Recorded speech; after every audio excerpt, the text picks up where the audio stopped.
If we want our message to also include our position, as in the case of a request for assistance, the smartphone's GPS must be turned on because the position included in the message is taken directly from the phone's GPS.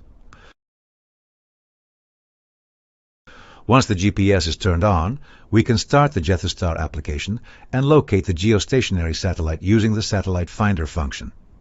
As can be seen on the display, in this case the satellite is already aligned, but if it were not in the correct direction, the indicator shown on the display would guide us by rotating and tilting the phone until the correct alignment is achieved.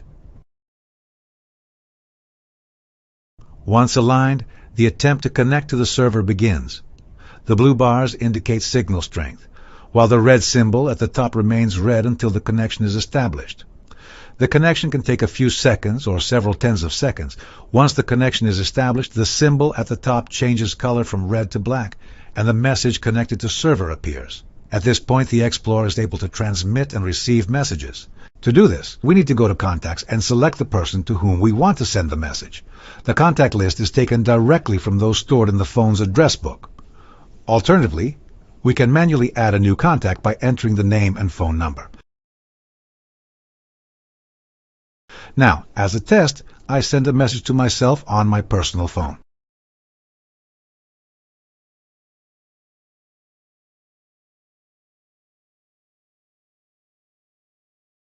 As can be seen, at the bottom of the message, our longitude and latitude are also reported. Once the message is sent, an indication appears showing that it has been sent, but not yet received, more or less like what happens with the WhatsApp application. When the icon that resembles an envelope appears, we have confirmation that the message has reached its destination.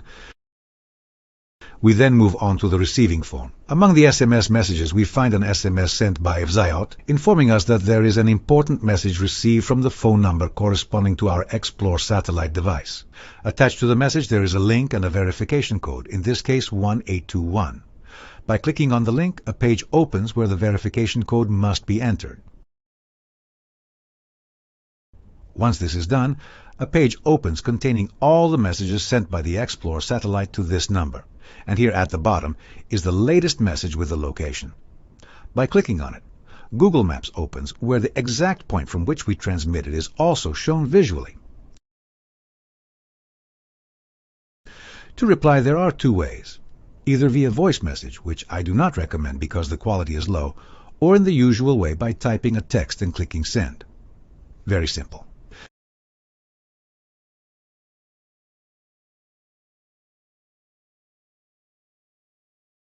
And here, within a few seconds, the message is forwarded by the satellite to our XPLORE satellite device.